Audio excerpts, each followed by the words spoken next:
This is a 5800, so it's the wide one. The narrow one would be the 3800. So the BevMax, as far as the new ones coming out, are quite a bit different than anything you've got currently out on the street. These are now called a BevMax. What you've got, they now call it BevMax Classic or BevMax 4. These are now called BevMax Refresh. My mode button now, instead of being back in the back on the board, is located right here on the door to go into programming and things. A lot of things have changed. They've removed a lot of wiring harnesses out of the machine that were unnecessary. They found ways to rewire things and use less wiring, which is always a good thing. They've went to some new control boards and some new boards in it, the way it's all controlled. They say it's a really good thing. We'll see. We haven't got enough of them. We've sold quite a few of them now, though. They've been out for a year or two. So far, they seem to be holding up real good. So some of you may actually have some of these because you guys have bought some of these. In fact, this one's yours. So there are some of these that some of the visually impaired do have. But on the programming, as far as programming, it's still the same. It's just the mode button's located in a different place. Everything programming-wise is the same as what you've always had. So, for instance, to set a price, you'll hit the mode button once. It says service mode. You'll hit the mode button a second time, and it goes to test, but I keep hitting it too many times. There. It says test mode on the front display. If I wanted to go in and test some things, there's a way I can go in and, for instance, a lot of you, I get the phone call, my robot's sitting in the middle of this window and it's not home and I can't get it home. What do I do? And there's a way we can go in. And so you'd go hit the mode button twice. You go to test, hit button. Oh, wait a minute, I closed the door. Hit the mode button, go to test mode. And that's the thing. Unfortunately, this machine, you're trying to do things and you close the door a little bit and it takes you out of programming. So be careful about closing the door. But once you go to test mode, you hit F. It comes up factory diagnostics. Hit star, we'll enter that. It comes up onto the screen. 1 is position test. You push 1 and it comes up with a bunch of numbers on the bottom of the screen. At that point, you can pull the switch out, or in this case, I've got a little lever I pull up to cover the switch. And now if I hit B3, it'll move up there. Just keep in mind if you've got this glass door open that robot's gonna move. But if it's stuck in that position and won't move anywhere, I would have you go to here and then push button 0, cycles the plunger. And it cycles that plunger. Once the plunger cycles back to home position, now you can hit F and that sends the robot back home and it should be fine.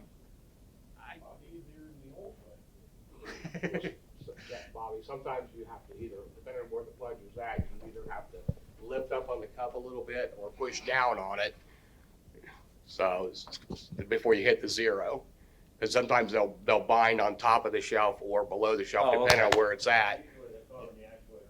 Yeah. So generally, if you do that, it fixes the problem. It doesn't seem to come back. If it does come back, then we probably need to run a service call. But a lot of times you can reset it like that, and you're up and you're running. So, John, you have a question? Are you willing to write a cheat sheet on this since it's new? You know what? I did not do a cheat sheet on this, but I can. Can you please? Yes, I can. I did a cheat sheet on the pricing on it, which if any of you have set prices on this machine or called me to ask me to help you set prices, no, this will be the same as your old BevMax. But when you set the price, it's very easy to accidentally set the entire machine, change the entire machine. So if you ever call me and ask me to help you set a price, I'll always tell you, do not push a button unless I tell you. If you push a wrong button, we're all done. We're just going to be here for a lot longer time.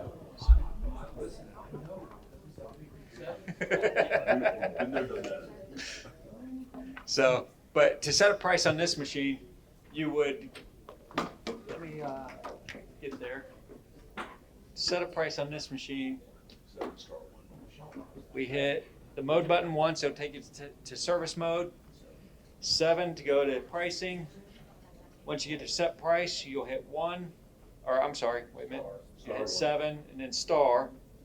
It says regular pricing or secondary pricing. Secondary pricing is, I don't believe anyone on here is probably using it. It's for if you had a third shift came in and for some reason third shift got a discount on your machine, you'd have secondary price set for third shift to get their discount or whatever. So most places aren't running secondary pricing, you guys. So you hit button 1 for regular pricing. It comes up and says regular, $, and a price. So at that point, you can enter in the new price you want, $1.50, say. Once I get to $1.50, I can, at that point, hang on, Matt, I closed the door a little bit. I'm trying to stay away from that speaker, guys. I heard it crackling a little bit. So let me get back in there. Service, 7, star, 1. Okay, so now we're at regular pricing, and I can enter in a new price of $1.50. Once I get the price up on the display, I choose the selection I want to be that price. If I want it to be A5, then I just hit A5, and in the bottom it should show A5 on the bottom row. At that point, I can hit star. It comes up and says selection set. Hit star again. It takes you back to regular pricing. And it will always change the price back to something different than what it was. Well, most likely we'll change it back to something different than what it was. It changes it back to what the most common price is in the machine. So in this case, I just set a price for $1.50, but when I was done, now my display went right back to $1.25. So now if I want another $1.50 item, I got to do it again. So I got to put $1.50 in there a second time, and now hit A6, star to set selection, and star again. But if I put in $1.50 like that, and now I just hit enter, the star button, I just set all the prices to $1.50, just like that. The whole machine. Now we got to start all over and do every price in the machine. So you just got to be careful about that. If you get the price up there, let's say you want $1.75, and you want it on the third shelf, you want the whole third shelf, the C shelf, to be $1.75. You just hit letter C and star, and now it says row set. So you can set the whole shelf. If you've got everything on that shelf is going to be $1.75 except one item, set the whole shelf to $1.75 and go back to change your one item. It's easier than changing everyone individually. But what happens a lot is people get in there, they put that price on there, and before they enter the selection, they just push star and they just set the whole machine, and now we spend a whole lot more time on the phone. So I usually walk you through it a couple of times and say, all right, you've got it from here. Call me back if you have problems, because you're going to be a while. If you put the wrong price in, what's the easiest way to go back out of that? If you set the wrong price, No, let's say you put, right now it says it's $1.75. Let's say I want $1.50, so I start putting in $1.50. Let me get back here. Hang on a minute. So now I start hitting 150. And I say, oh no, I didn't want that. I can hit the clear button, and it will erase the last digit I put in. Okay. As long as I haven't put in the selection number or the star yet. So where's the clear button? The lower left, lower right button is clear. Okay. On the outside keypad, yeah. Okay. So you've got on the outside keypad, the lower right is the clear, and the center bottom row is the star button. Those are the two buttons you'll use mostly for, only reason for them is programming, really. But yeah, I've got a sheet also on this that's in somewhat large print. I put it in font 16 so that you can keep it in your machine or something if you like. Bob, Yeah, John, Doug. the problem I have with my BevMax is most of the time is with the cup, the delivery cup. Could you go over for me where the sensors are on that delivery cup? The sensors on the delivery cup are where you can't get to them. They're behind screwed-in panels. There's only one sensor in the delivery cup. As far as the moving robotic delivery cup, when I say delivery cup, that's what I'm talking about. What's mounted on the door where the customer gets their item out, I call that the port. So the port and delivery cup each have a sensor of their own. It works off of, like they call it capacitance, but it's like there's like a force field. There's an electronic board mounted underneath that floor of where the bottle sits when it drops into the cup, and it puts off like like a force field. And when something breaks that force field, the machine knows it and says, hey, I got a drink in here. Yeah. So it won't drop a second drink in there, or it knows to go deliver that drink. Well, maybe I'm wrong then, but I've had a lot of problems over the years with cups that won't deliver. That's, And I've been told before that the sensor was dirty.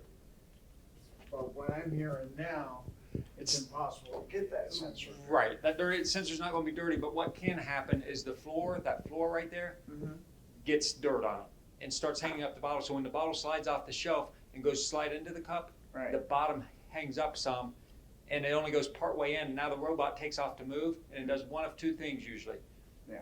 It either knocks the drink into the cup, or it knocks it to the floor of the machine and jams things. When it knocks to either way, it jams it between the cup and the gate, what we call the gate, which is on the shelf, and starts breaking gates.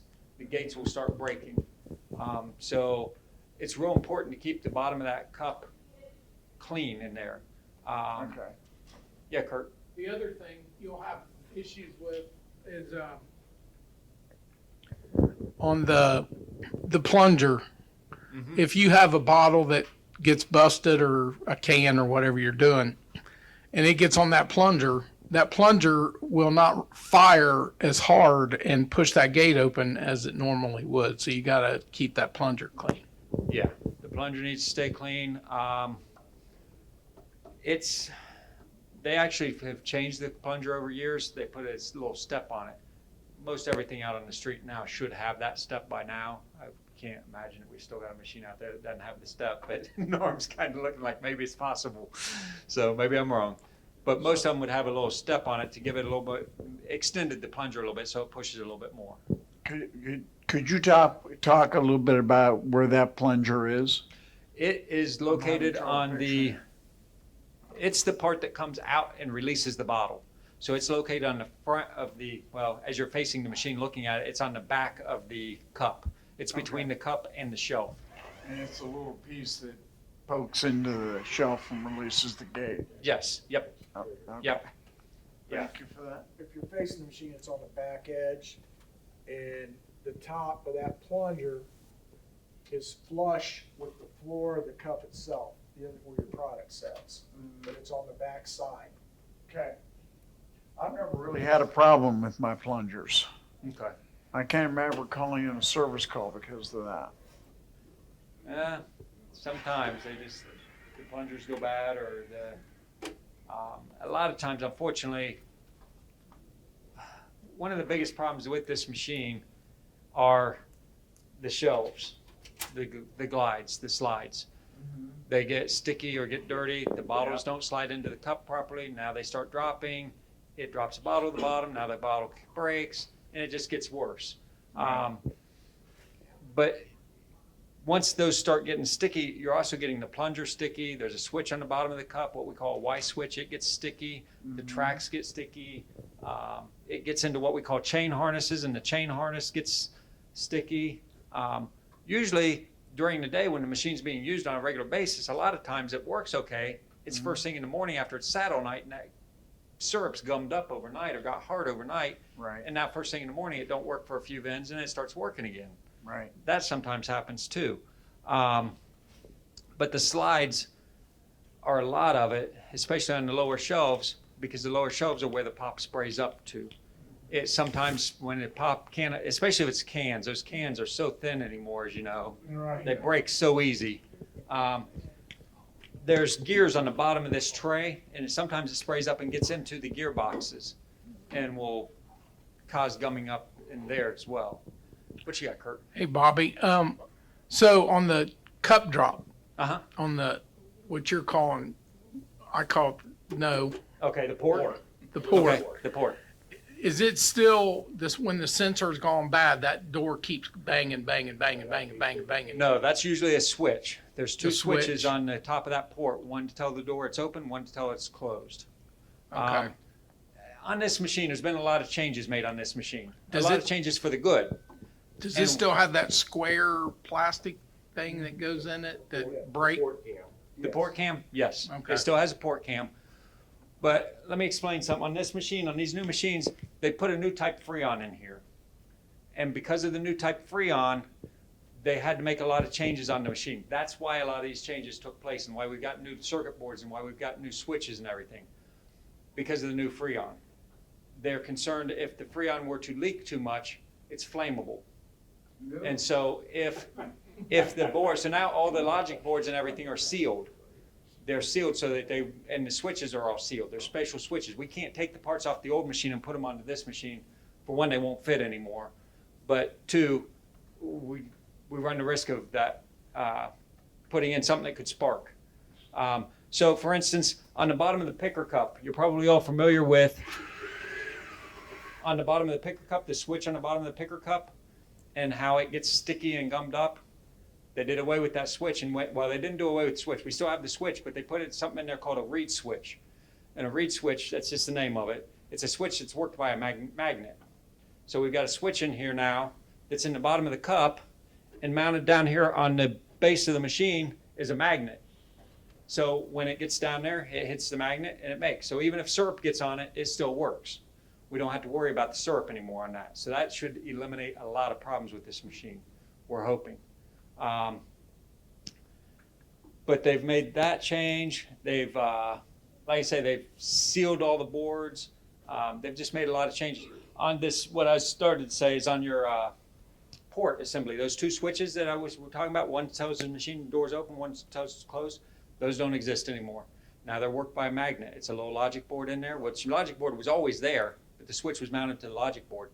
Now they took the switch off and put this little component on there, and on that port cam, there's a little magnet, and when it goes over that, it says up, doors open, or goes the other way, up, doors closed. So we went to magnetically operated switches where we can, just to get away from syrup issues and stuff. You can still do square bottles on that? Yes, yep, this machine, well, let me look, yep. Yeah, every tray in the machine is square bottles. Oh, every New ones are, oh, okay. Yeah, let me make sure I'm right, yeah. Yep, every tray is square bottles. So, yes, How are Chris. you telling Oh, wait a that? minute. That they're square, that they're all square. Sorry. Oh, there's a metal bracket underneath.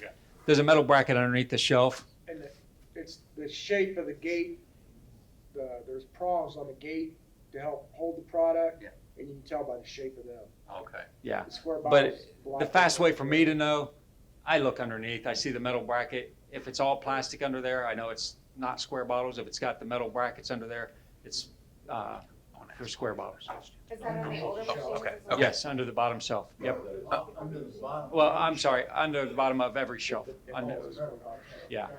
Bobby, on this redesign, does everything, I know the display board where everything's displayed on the exterior of the machine. Uh-huh. There used to be problems where that caused issues with other things in the machine. Did they redesign that so that Yeah. it doesn't, okay, because that was Everything's been- always so weird. you It's know? a whole new logic board. We've got a logic board, we've got what they call an environmental board, and then we've got a port board, and we've got a Y motor board, and we've got an X board. We got a cup board, we got a bunch of little boards now. Yeah. And each of these boards has lights on it that communicate to tell us, hey, this one's not communicating, or it is communicating, or if the light's not lit, we know it doesn't have power. So it's a little bit, it's supposed to be easier to troubleshoot. We'll see. We'll see on that part. Okay. So, yeah, but hold on, he's coming to you with the microphone. One of the issues I have. Yeah, one of the issues I have with it is the bottles dropping to the bottom, especially on the top, like your Coors waters and stuff like that. Yeah. Some pops. Can you prevent that? Because you know what happens when they start dropping and they start building up. You come in there, you got a bunch of Yeah, bottles. it just snowballs from there. Yes. You start breaking bottles and they start Yes. getting sticky. Yes. And Norm's walking over right now. He's got the answer to that. Usually it's those slides need cleaned. And these guys, what they'll use is like Armor All. They take Armor All with some paper towel. You need to clean it a little bit if you can, and then take it back and go back with that Armor All and wipe that slide down, because what happens when it slides off there, if it hangs up or if it's clean, also Armor All the bottom of that cup where that bottle lands in the cup, Armor All that as well, because if that bottle doesn't slide smoothly into that cup and it hangs up a little bit and sticks halfway into the shelf and halfway under the cup, when that cup takes off and moves, that bottle's going somewhere. It's either going to the bottom of the machine or it's going in your cup. So you don't specifically have to use food-safe silicone? I don't think so, because it's not something they're not eating off of that or anything. And you're not spraying on top of their bottles. There is an actual product that Dixie Narco makes, or that they sell, that is honestly, I don't even know if it's food grade though, but it's a silicone-based cleaner. But I don't see why you'd have to have, it's not like you're putting this in an open environment with a cup of coffee or something. Yeah, Kurt? I used to use the food safe silicone on that, but Norm told me get a bottle of Armor All, and I have a brush, and I'll just brush that shelf, and that's been working perfectly. Okay, so you just put the I spray the Armor All on the shelf, and then well, use the first of brush. all, if it's got dirt on it, I'll take some soapy water and clean it with the brush. Exactly. And then I'll take the Armor All, spray it on a like a sponge, and then I'll just wipe that sponge from the back to the front, and it works perfectly. Yeah, that seems to be working good. That seems to be the best answer. Is if we can keep those things cleaned a little bit and some Armor All, it really helps a lot. The cleaning is really important, because you can clean it today and in a week it's going to be dirty because the bottom of your product is dirty and you're putting it on top of that slide. And I got that direct from Crane when I went down there in 2019. Your product's dirty and you're putting it on there, so you really got to stay on top of keeping them clean. And unfortunately, you guys know Pepsi and Coke anymore, half the time those bottles, you get them straight out of the case and they're all sticky already. I mean, and you can't clean every bottle, I get that, but you got to understand that sticky's getting on your shelf too, and that's gumming up your machine and making it malfunction. But what you got, Norm? You were going to do something there.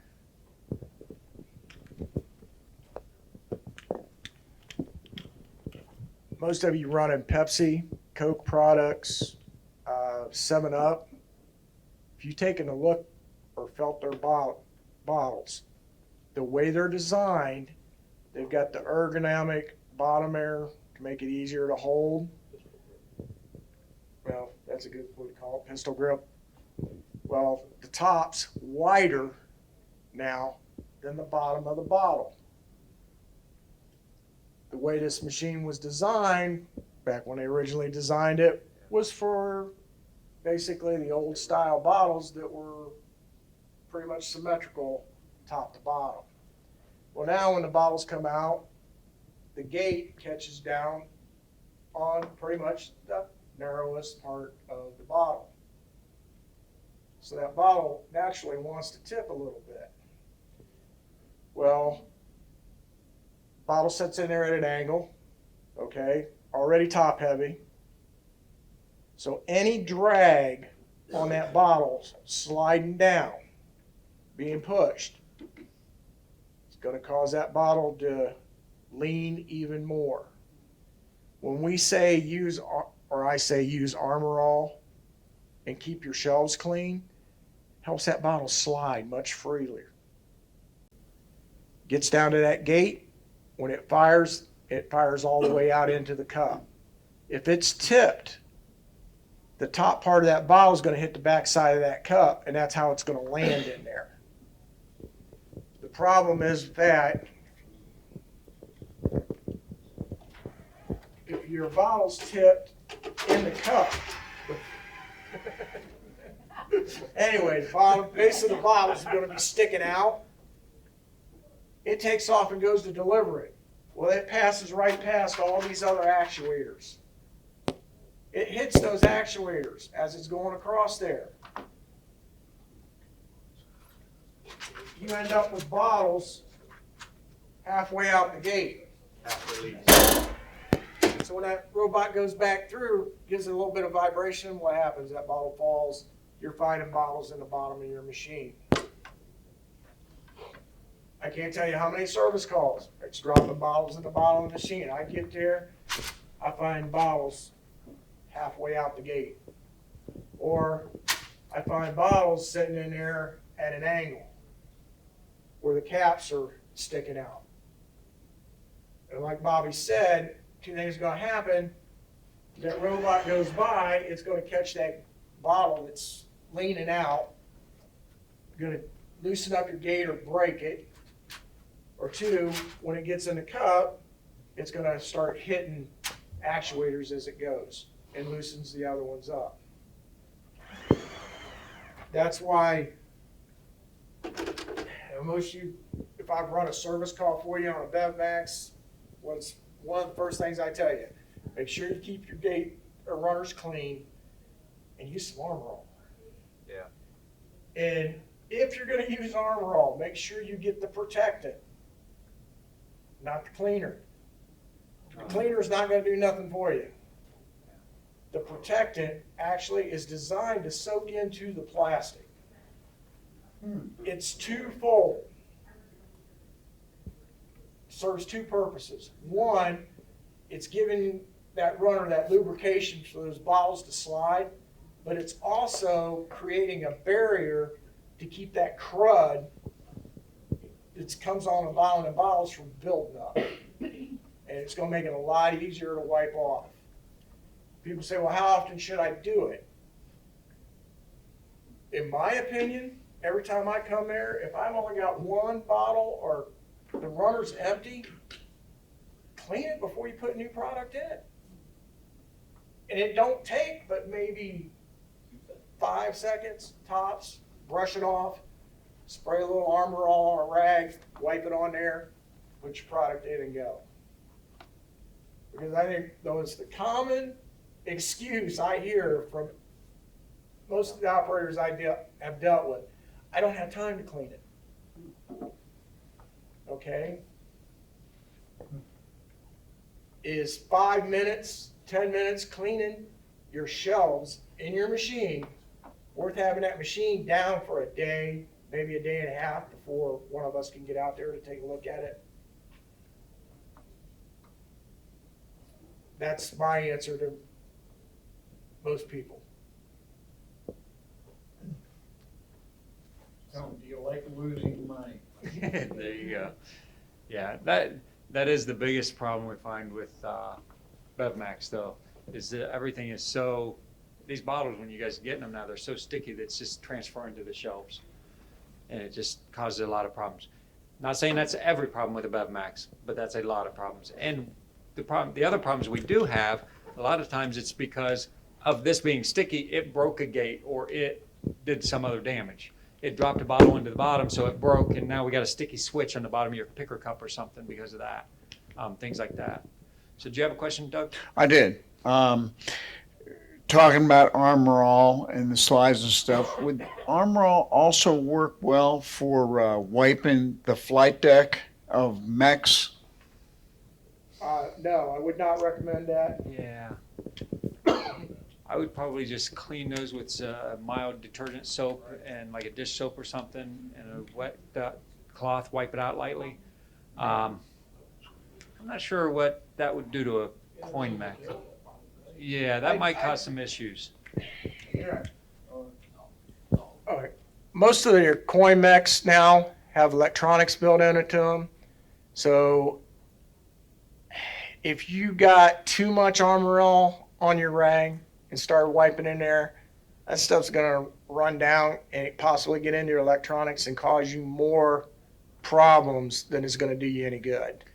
Like Bobby said, your best bet is a damp. Yeah, And when we there's a say difference damp, between not wet damp rag. and wet. A damp rag to wipe out the flight deck on a coin mech. Yeah, How about a Windex wipe? No. No? yeah. Windex, the chemicals in Windex will dry out plastic. Yeah, it'll dry out your plastic and cause you more Okay. trouble. And it leaves a residue behind. Okay. And that's what I would be concerned about with the Armor All going into a coin mech, leaving a residue behind and causing us trouble. Right. Because we're actually, the electronics are mounted behind the plastic, a lot of it. And as that coin passes past there, it changes, again, back to like force field. And the way that force field changes, it knows what coin that is. Well, if we put a protectant Armor All on there, it may interfere with that field and cause it to start rejecting coins or something. Understood. So but like you said, do not use a wet rag. It's just a damp rag to wipe out that, because he's right. That electronics, that water leaks down the bottom of that coin mech and gets into the electronics. We're just gonna blow up a coin mech or something. Okay. So you got a question, Kurt? Yes. Did they change the spot where the card reader goes? Because that is the worst design, where people try to swipe their card, but they keep hitting the lock. No, unfortunately. BevMax is up towards the top. It's actually higher. Do what? Is this one a little bit higher? Well, depending on the machine, your card reader on a BevMax is up here. There's nothing in the way for it to hit. You've got, well, What's it hit? You know the lock. Oh, he's got a He's got BevMax Media. he's- Yeah, you got a you've got the BevMax 6. Media. You've got probably one of the few in the what state. probably needs to be done with yours is to space them out a little bit further to give you more clearance to keep from hitting that lock. We could probably, you've got the cantaloupe, right? For the E-ports? Yeah, e-port. Yeah. Then, sorry, E-port was bought out by Cantaloupe. And so, we could probably get you a spacer to go on the back of that to space it out a little bit further. You're right. Most BevMaxes don't, most of them are mounted up higher where this one is. Yours is different because yours is a Media, a BevMax 6. So yours, we could probably do a spacer or something on yours. We'll have to look into it, and we'll have to see if we can we might have to order the spacers. I don't know if we'd have them in stock or not. We sometimes stock some.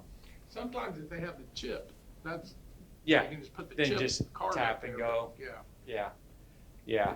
But you're right. On yours, when they swipe, it comes down and hits. I know what you're talking about now. I'm like, it doesn't hit anything on a BevMax, but I forgot you've got the Media. So the ones in the cafeteria is what you're talking about, right? Yeah. Yeah, that's what that's for. Any other questions? What's the media? Okay. A Media is a whole different electronics. It's totally different electronics. It's got a touch. Does yours have the touch screen? Yeah. It's got the touch screen on it, a 9-inch touch screen that lights up, and you use the touch screen and things. Horrible for the blind. Horrible for the blind, and a lot more things to go wrong, as Kurt can tell you. A lot more things to break. Don't really. It's a lot more money to get some bells and whistles that look pretty and everything, but at the end of the day, it still does the exact thing. It's just vending a can of pop. It doesn't help you any, so it costs a lot more money to just make it look fancy. Not Just really curious. something. Yeah. It's got the little bigger screen on it. When I'm setting prices, I can, with my glasses, I can. Does see that it a help little some? bit better Okay. than the- like the, Than this display or Yeah. something? Yeah. Yeah. Now, is that the same thing that Pepsi gives you? 'Cause I think I got one at Neomed. I'm not sure. It's a touchscreen BevMax. Yes, that's ours. Yeah, I was gonna That's say, I ours. think We you've got the other one. I was gonna say, We there's bought only the like one or Medias two other ones. For Neomed when we Yeah, first Neomed, went when in we there. said it, because I still had software until yesterday for Neomed. Because we put special pictures or something on that touchscreen, didn't we, originally? Yeah, we put pictures and directions on that touch screen. Yeah, and I just deleted those yesterday. So, yes, Chris? Two quick things. One is a question and the other maybe a reminder. The question, do any of these require shimming for any of the smaller cans, the smaller Red Bulls, the Celsius, the small Snickers? Do any of these machines require any shimming at this point? I know the earlier, Yes. I'm gonna show my age, ECCs and the early BevMaxes had shims. Or- Yeah. And this one's got a kit. If you're going to use something like Red Bull or those small cans, those 8.4 ounce cans, there's a kit available. And it's a metal piece that goes on top of the slide, or goes under the slide. I guess it's under the slide. Snaps in under the slide to hold it in. But it narrows the column down. Do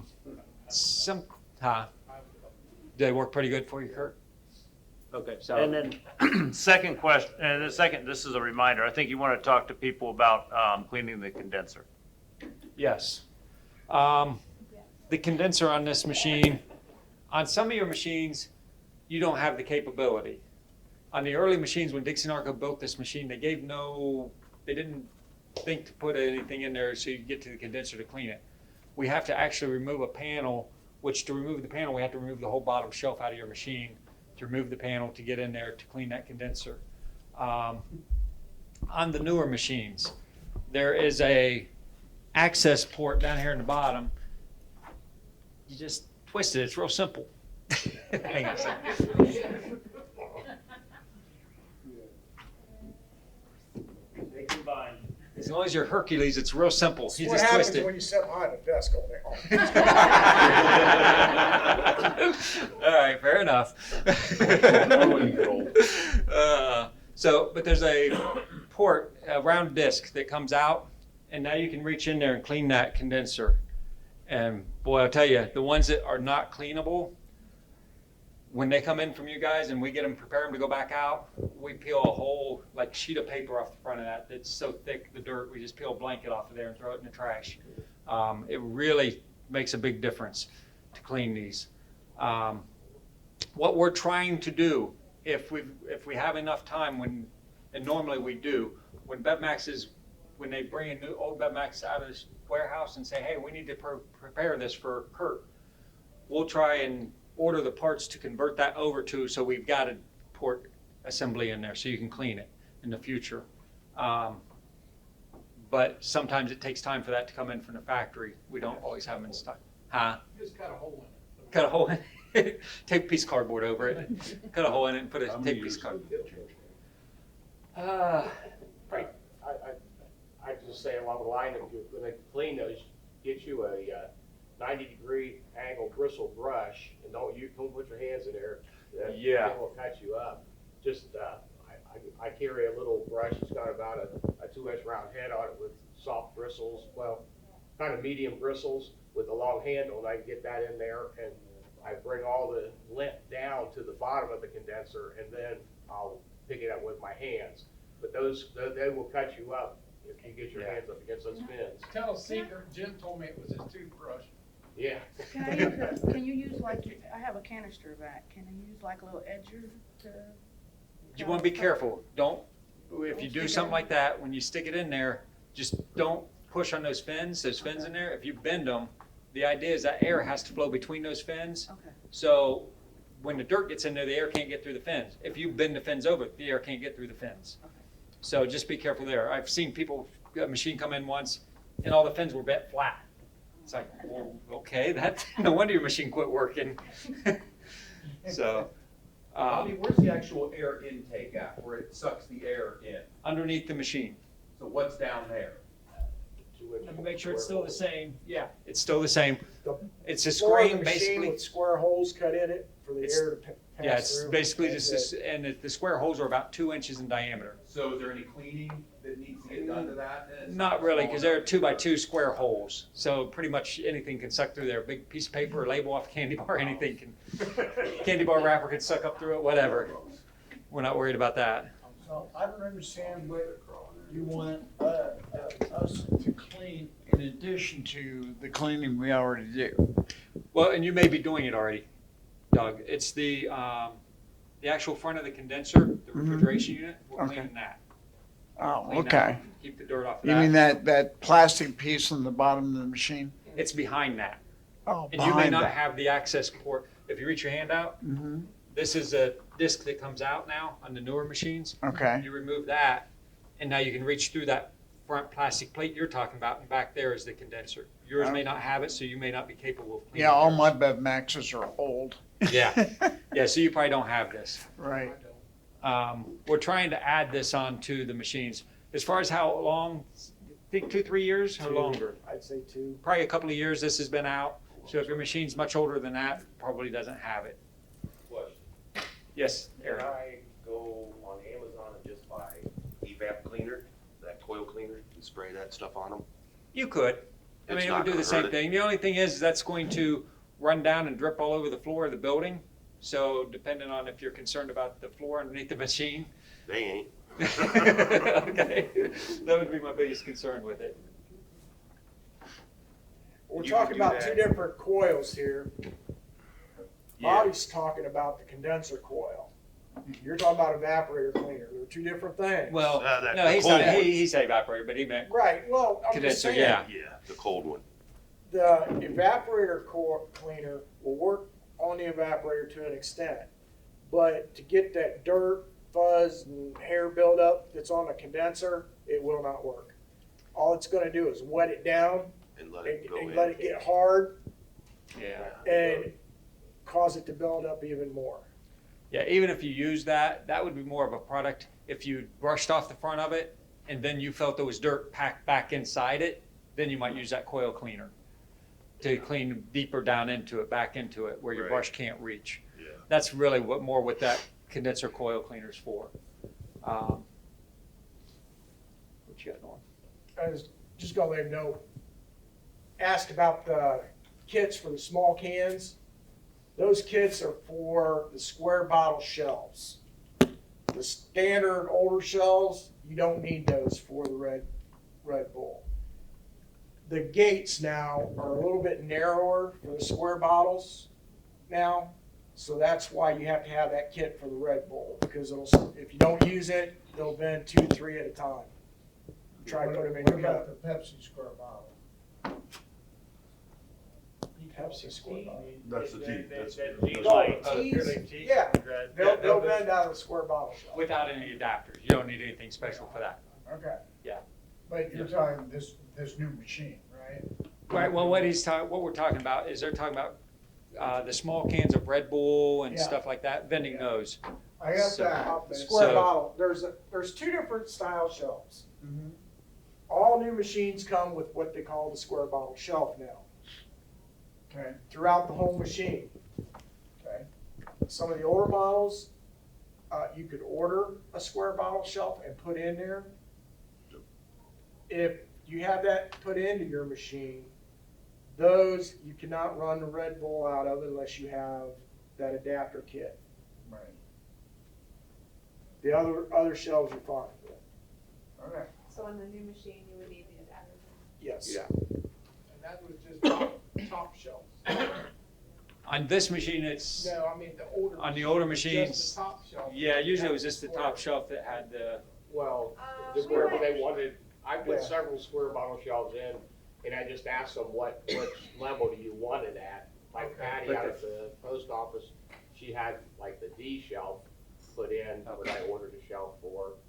Most of the people have it at the top, but yeah. wherever they want it, we just have to make the labels for whatever shelf you want it at. So it'll work on anyway. Yeah. Okay. John? I am seeing Red Bull falling out of other shelves as well, though, even on the older machines. Okay. Well, I don't think there's any reason you couldn't use the kit in the older machine though, could you? I think it could be used in it, yeah. 12 ounce I have Those little ones. So I have the square shelf on the top. Okay. The 8.3 ounce, I have to use the shim. Right. The 12 ounce, I do not have to use the shim. Yeah, because it's just a little bit bigger around and it probably doesn't slip through. The problem is it slips through the gate, and so that 12 ounces, I know what you're talking about. It's a If little bit bigger around. If you've got a 12 ounce slipping through, then the sides of your gate might need tightened up. Or they may need, the screws may be snugged up, or it's broken gate, they crack, sometimes they break. And then allows it to slip past for that reason.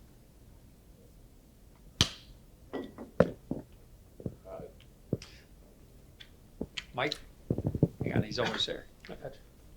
Yeah, my question is, on the new machines, can you order them with just one square shelf and the rest of them, the other way?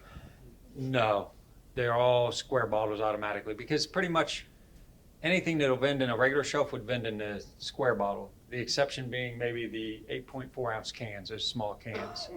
To my knowledge, everything pretty much vends okay. And what's the fattest thing you can get in there? Probably a Gatorade. A square bottle tea, Oh, okay. anything bigger than that, you might forget. The A&W. The A&Ws are probably about the Those same. are tight, yeah. Yeah. They bend, but they bend a lot better out of a square bottle shelf than they did the old style. I don't know on the square bottles. I haven't dealt with square bottles that much as far as filling them. I do the teas. But I know I would recommend probably on a Gatorade or A&W root beer, only going 7 deep. You can fit that 8th one, but it used to be anyways. I don't know on these square bottles, maybe it's different now.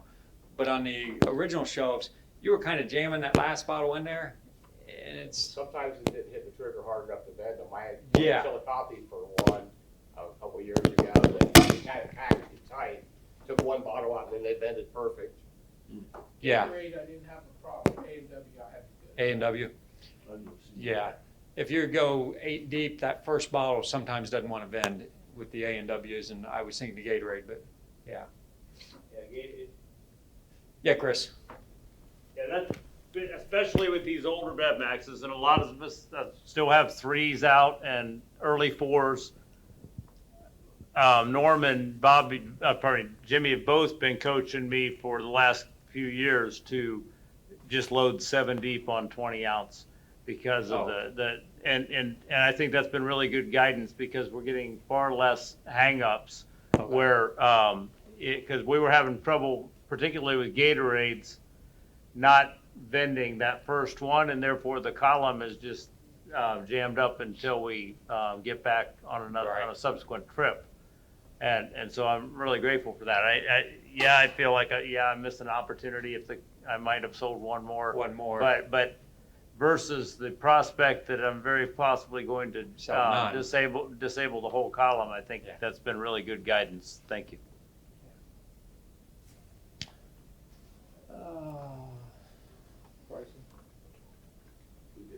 We did pricing. Did you do pricing on this one? Yeah.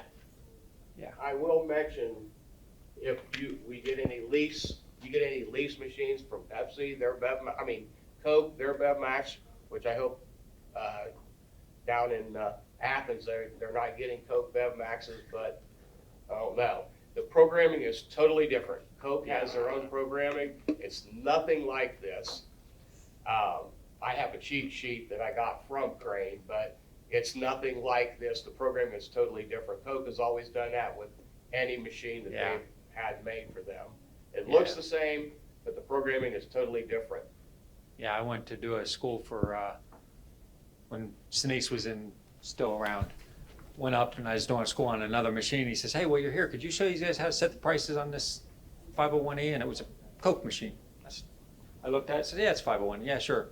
I opened up, hit the button, and I'm like, okay, no, I guess I can't. Because this is totally different programming. I don't have a clue what this is. And one of the service guys in the audience, he says, I'll do it. I'll get up and talk to him.